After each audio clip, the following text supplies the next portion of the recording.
shown a complete indifference to the value of human life and to international laws and norms. Even as efforts to bring the war to an end advance, he seeks to gain advantage at the negotiating table by intensifying Russia's relentless onslaught on the front line and on Ukrainian cities and infrastructure. He must never be allowed to succeed. Ireland is a small country, and like all small countries, we rely on the rule of international law for our security and safety. We believe in the principles of the United Nations Charter, in the sovereign equality of all states, and in the obligation on members of the United Nations not to use or to threaten the use of force against the territorial integrity or political independence of any state. Ukraine has a right to live in peace and freedom, and the people of Ukraine have shown great courage and resolve in defending themselves and in seeking to vindicate their rights. Ireland stands with Ukraine in affirming these principles and these rights. It is shocking that the people of Ukraine are subject to nightly onslaughts of Russian missiles and drones.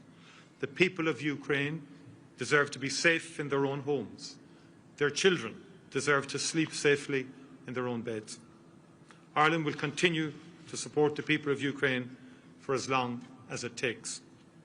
To date, Ireland has provided over €340 million in financial support to Ukraine, including over €170 million in humanitarian supports and €166 million in non-lethal military assistance. And today I am pleased to announce that we will provide a further €100 million in funding for non-lethal military assistance and another €25 million to help Ukraine support its energy system. Russia is deliberately and cynically targeting energy plants and infrastructure in Ukraine, knowing how difficult winter can be and hoping to weaken the resolve and morale of the Ukrainian people. We are making our contribution to help to ensure that Putin does not win. We have in addition also, of course, invested significantly in providing a safe haven for Ukrainians who have sought refuge from the war in Ireland. In our meeting today, the President and I discussed how much we both value the strong and positive relations between our countries. We are both committed to seeing them continue to strengthen and to grow in coming years. The focus for now must be on how Ireland can help Ukraine defend itself and its people. But peace will come to Ukraine. I profoundly hope that day will be soon, and Ireland will be ready to work with Ukraine and our international partners to help underpin that peace and to support Ukraine in its journey of recovery and reconstruction. Today we signed the 2030 roadmap on the Ireland-Ukraine partnership, an agreement to strengthen our bilateral relations, including in areas such as cyber resilience, educational cooperation, including between universities and technical institutes, and culture. We are also both focused on how we can further strengthen economic ties between us, including business-to-business, trade and investment programmes. After our meeting here, we will both attend the inaugural meeting of the Ireland-Ukraine Economic Forum, a chance for businesses here to hear directly from the President on economic opportunities for trade and investment in Ukraine. Ireland believes that one of the most important guarantees of Ukraine's future security is its membership of the European Union. Ukraine is part of our European family. It shares the same values. It belongs in the European Union. We will continue to work, including when we hold the EU presidency next year, to advance negotiations on its membership as much as we can. The people of Ukraine are working extremely hard to achieve their EU ambitions, and they deserve our backing. EU membership transformed our country and underpins our prosperity, and we want the same for our Ukrainian friends. Finally, I took the opportunity of today's meeting to thank the President for the immense contribution that the Ukrainian people who have sought refuge in Ireland have made to communities up and down our country. Thousands of Ukrainians have come to Ireland since Russia's full-scale invasion. Some have returned home, some have stayed. They have been welcomed into the homes and hearts of Irish people, and they have become a part of the rich tapestry that is today's Ireland. When we attend the Ireland-Ukraine Economic Forum, among the businesses we will meet will be Ukrainian-led and owned enterprises that have been set up here by people fleeing the war. Ukrainians at home and abroad have shown themselves to be immensely resilient, innovative and creative, qualities that I like to think we recognise and share. President Zelensky, as a country with a long history of migration of our own, as a people that at times in our history have known conflict and have sought refuge and opportunity abroad, as a people who have seen peace come and our country transformed, know that for as long as Ukraine needs our help and support, Ireland will be there for you. Your struggle is our struggle. Your success will be our success. We are with you for as long as it takes. Mr. President, Volodymyr, you and the First Lady are most welcome to Ireland. We will continue to do all we can to support a just and lasting peace for Ukraine. I've always been clear that nothing can be decided about Ukraine without the involvement of Ukraine, and we will be with you when peace prevails to support the recovery and reconstruction of your country. Thank you, and Slava Ukraini. Героям слава.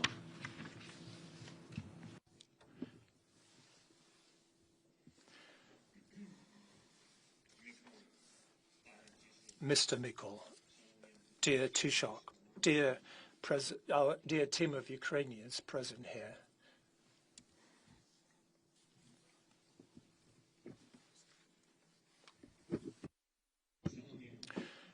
dear journalists, dear Ireland, today marks the first official visit, and Micheál mentioned that, and it's a given fact. It's an official visit, first official visit by a Ukrainian president to Ireland since the establishment of diplomatic relations between our countries, and it comes at one of the most challenging and yet optimistic moments at the same time. Now more than ever, there is a chance to end this war. It was here in Ireland this morning that our delegation gathered after meetings in America with the US President's team. And there are now 20 points that were developed in Geneva, and they were worked upon additionally and finalised in Florida. Some things still need to be worked out from what I saw. America is taking serious steps to end this war, one way or another, and our task, and I'm sure that this is our common task for everyone in Europe, is to really end this war, the war, not just to get a pause in the fighting. We need a decent, dignified peace, and for that to happen, everyone must be on the side of peace. Everyone in Europe and all nations that value peace. Ireland is a neutral country, but it is certainly not an indifferent country. We're grateful to it. You're helping us, and we appreciate it. We appreciate it very much, both. And Ireland's influence really matters because it is the influence of a large global community. May your influence always work in a way that is fair. Today, I informed both Micheál and his team about the negotiations and the current prospects, and thank you for your support. Today, we also discussed in detail the entire bilateral agenda in detail. This concerns our resilience. There is assistance from Ireland, energy support, as well as a humanitarian support package. We are very grateful for all that. We have approved a roadmap for partnership between our countries, Ukraine and Ireland, for at least the next 5 years. We hope that during this period, Ukraine will become a member of the European Union, and we're grateful to you for your support on this path. We appreciate that Ireland always takes an honest and a principled approach to issues of pressure on Russia, and above all, the issues of sanctions policy. Sanctions must remain in place as long as the Russian occupation and the Russian abuse of our people continue. The abuse of Ukrainians. Today we also discussed the position on frozen Russian assets. It is high time to transfer them to Ukraine so that we can reliably ensure both our defence and our recovery. And this will benefit not only us, but also our partners. We will give more orders to countries that help us. We hope that Ireland, not only on its own, but together with all those who listen to Ireland in the world, will support the need to hold Russia accountable for its aggression, accountable for all they've done and committed, the accountability for its aggression. Work is currently underway on the continent to establish a tribunal that will be able to punish Russia for the crime of aggression and war crimes, all war crimes, and ask you to participate more actively in all joint efforts to hold Russia and its accomplices legally accountable. Of course, we have a large layer of humanitarian and cultural cooperation. And the First Lady of Ukraine is with me on this visit. Olena is expanding the Coalition of Ukrainian Studies, which will be a global coalition, and we invite Ireland to be part of it. Today, 3 Irish universities joined our Coalition of Ukrainian Studies, and we thank you for that. And of course, I would like to express my special gratitude to the Government of Ireland, to all the communities of Ireland, to every Irish home that has sheltered our people here. It is not easy.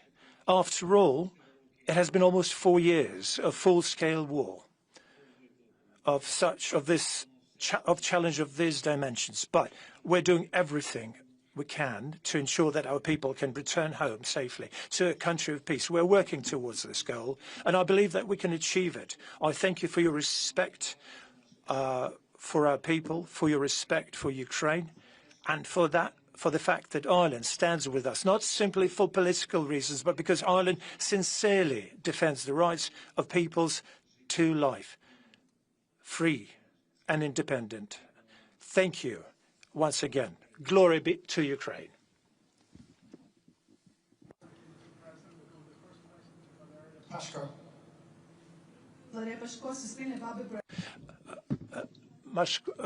Suspilna, Public Broadcaster of Ukraine. First question to you, Mr. President. You mentioned the peace plan. The special envoy of Trump went to Moscow after the negotiations with Putin. Further steps will have to take place. Will Europe be part of this process? And there are also points that are not frozen assets. So do you see any possibilities of reaching the final agreement at the EU Council in December, given all the concerns and demands which Belgium has expressed before? Thanks. Thank you so much, Micheál. Thank you for your question. First and foremost, there will be a meeting of the American delegation in Russia. We will be awaiting for respective signals from them. They would like to report immediately after the meeting, specifically to us. I think, based on these signals, depending what they will be like, will depend the future of our future steps. These steps will be changing today, almost on an hourly basis. We will be getting signals, and if those signals are going to work as fair play, if it's a fair play with our partners, if it's going to be perceived as fair play by our partners, perhaps we will then meet very soon. We will soon meet with the American delegation. At what level we'll see, it depends again on the signals we're going to get. If the signals are going to be like, that will give us the opportunity and a chance of quick solutions, global and quick solutions, then the level will be high. If this is still going to be at the level of dialogue, there's been a lot of dialogue, but we need results. Every day our people are dying. With all due respect to all nations of the world who are supporting and helping us, some of them do, some of them don't, unfortunately. It's Ukrainians who are dying. The dialogues can continue, of course, but we need the results. We need the outcome. We can simply talk, or we can achieve the maximum results so we could bring the end of the war closer. I'm prepared to support all signals. I'm prepared to meet with President Trump. It all depends on today's talks. Thank you. And could I say, first of all, I endorse that message very strongly. A peace settlement is required. A ceasefire is required. Too many people are dying in what is a terrible and horrific war. In relation to the immobilised assets, The Irish position is very clear. We support the utilisation of the mobilised assets to fund the reconstruction of Ukraine and to support Ukraine financially. We support the Commission's proposals in terms of a collateral loan on the back of these immobilised assets towards that objective of supporting Ukraine financially and also the reconstruction. The principle underpinning our position is that when the UN Charter is violated in such a brutal manner, when there is devastation of civilian infrastructure, energy infrastructure, of cities and so forth, there has to be a deterrence against such behaviour into the future. And in my view, the application of the immobilised assets represents both a deterrence to future activity. There has to be accountability, there has to be some responsibility on the aggressor who has wreaked such devastation on a country. Secondly, there's a very practical issue of the enormity of the reconstruction of Ukraine and the cost of that, and who's going to pay for that. It cannot just only be the European taxpayer. Europe did not start this war. Europe tried everything to prevent this war. European leaders, I witnessed their reports back to us when they pleaded with President Putin not to invade Ukraine. So that is our position. I hope that the December meeting will come to a conclusion. We fully respect the concerns of the Belgian government, fully respect, and these issues have to be ironed out, and it has to be a collective agreement across the European Union.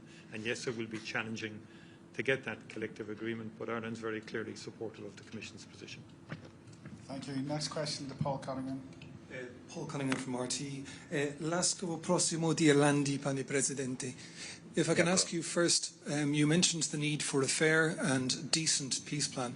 Some believe that your Parliament faces a real dilemma, either a bad peace deal soon or a worse peace deal next year or the year after, given some Russian advances in around towns like Pokrovsk, which they claim to have taken. What's your response to that analysis? And Taoiseach, you mentioned about the big push for Ukraine to join the European Union. We have many tens of thousands of Ukrainians here who are on temporary protection. If they're going to be joining the European Union, can't you make a one-off to ensure that they will be able to apply for citizenship and they wouldn't have to wait 5 years, because at the moment the clock hasn't started ticking because they're under temporary protection? Thank you.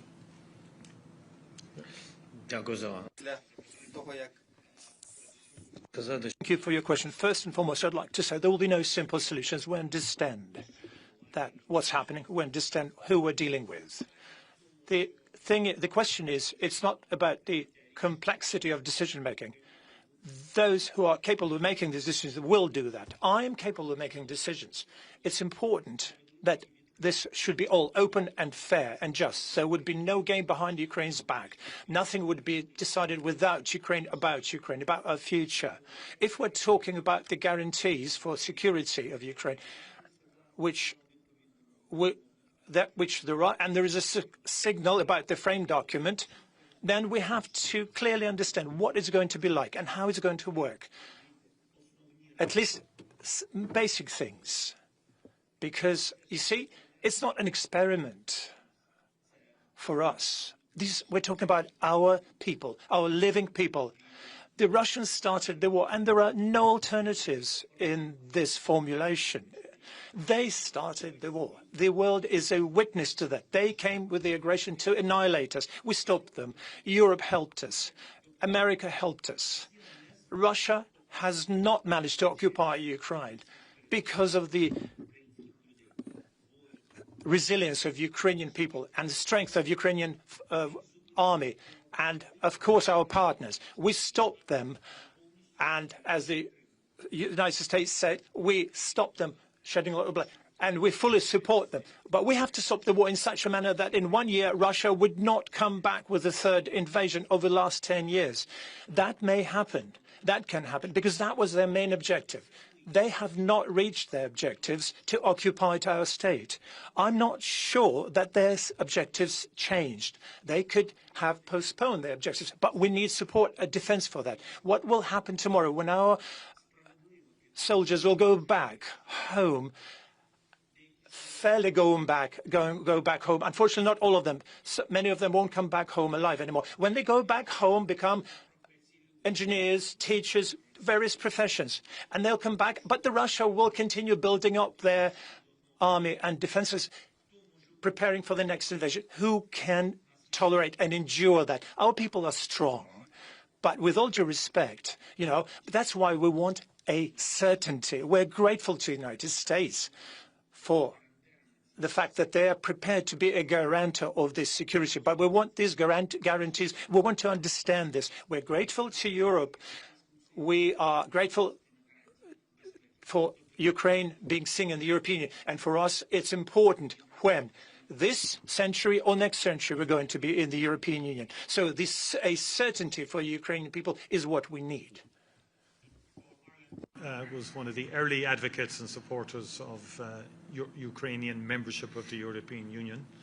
It is a critical part of the future security of Ukraine, but also as a country that has experienced the transformative impact of membership of the European Union, we believe the Ukrainian people deserve to experience similar transformative impact of being a member of the European Union. And that would give freedom of movement to all Ukrainians and all Europeans, which is a very basic principle of the Union.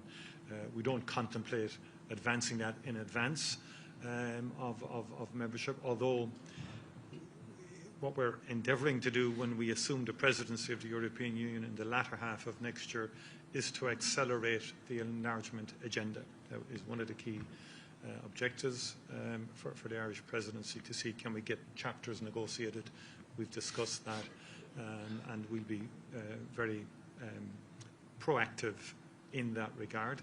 We will continue to engage with the Ukrainian community in Ireland, and obviously we understand it's under the BOTP at the moment, the directive, but obviously we're going to have to work with the Ukrainian community who've been here for quite some time now, since the war. Many have come, many have gone back to Ukraine or elsewhere, and many are contributing in terms of work and in terms of setting up businesses as well. Okay, thank you. Jennifer from Bloomberg. Hi, President. A question for you. You said that the latest plan that emerged from the recent talks looks better. Can you give us some details of what's in it? And do you have plans to meet with US Envoy Steve Witkoff in the coming days? Thank you. Yesterday, and with him and with all his team, and we spoke. I think I already answered on your question that we are waiting for the results in America-Russia negotiations, today's results, and I will react according to the results.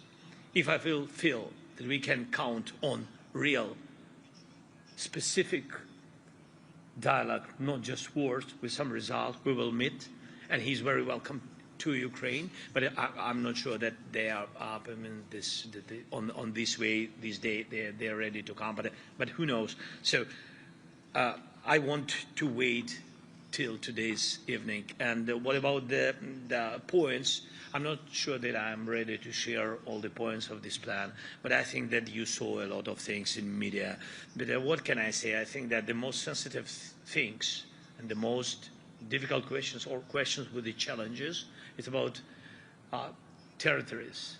It's about frozen assets, because I can't just myself speak on behalf of European leaders. It's about money, which are frozen, but in Europe. It's about common decision of Europeans.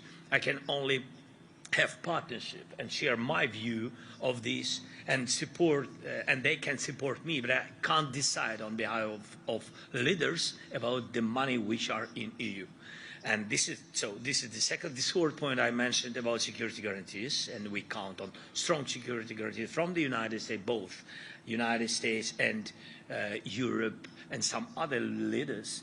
And you know that the topic of coalition of the willings is we work with this. So I think these three topics, the most sensitive and the most important, and I think that our teams will continue work on it.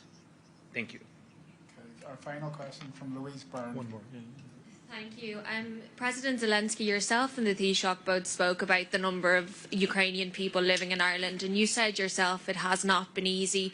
The Irish government recently reduced the number of guaranteed days that a Ukrainian refugee is in state accommodation. Are you concerned that that means that the support that the Irish government once had for Ukrainian refugees is not as strong as it was? And then Taoiseach, may I ask you, you've spoken at length about the supports that need to be put in place for Ukraine after the war. What does that look like from an Irish point of view, and will Ireland be sending peacekeepers to the Ukraine? Yeah. Okay, I go first now, will I? Yeah. Please, Micheál. Or do we want consistency? Okay. Could I, will I go? Yeah, please. First of all, we will continue to support Ukrainians in Ireland, and in respect of future support of Ukraine, in the event of a ceasefire or a peace settlement, yes, Ireland will be open to monitoring any ceasefire or indeed aspects of a peace settlement. We have long experience in the Lebanon, in Africa, in terms of peace monitoring, peacekeeping, and certainly we're all wishing for the end of the war. And Ireland is certainly open to contributing to peacekeeping and to peace monitoring in Ukraine. We are also obviously willing to help in reconstruction, and quite a number of Irish companies are operating within Ukraine, and particularly in the construction field. I think there's a lot that can be done there. We already provide a lot in terms of shelters for schools, school meals, and we provide supports in those areas, humanitarian supports and so on. And we're open again to doing, along with our European Union colleagues, to invest in a range of programs to support the reconstruction of Ukraine. If I may, I will answer that in Ukrainian. Ireland, from the very beginning of the war, chose this side, in my opinion, an honest side, not because I'm the president of Ukraine, but because that's the right thing. It's values-based. And Ireland chose the side of supporting Ukraine and helping Ukrainians. Ireland has been helping Ukrainians who stayed behind in Ukraine, and has been helping Ukrainians who have moved to Ireland. And we're grateful for that. The way I was brought up is that I can't criticize for help, whether it's getting more or less. We should be grateful. We should be grateful and not to forget about this. And I do believe very much that you've been doing this not just to help us simply, but you've been doing this because you understand what we were going through. You understand it, I think, historically speaking, and based on values. And therefore, we are grateful for your choice. The question is not about the size of help assistance. It's about the choice. Thank you. Thank you.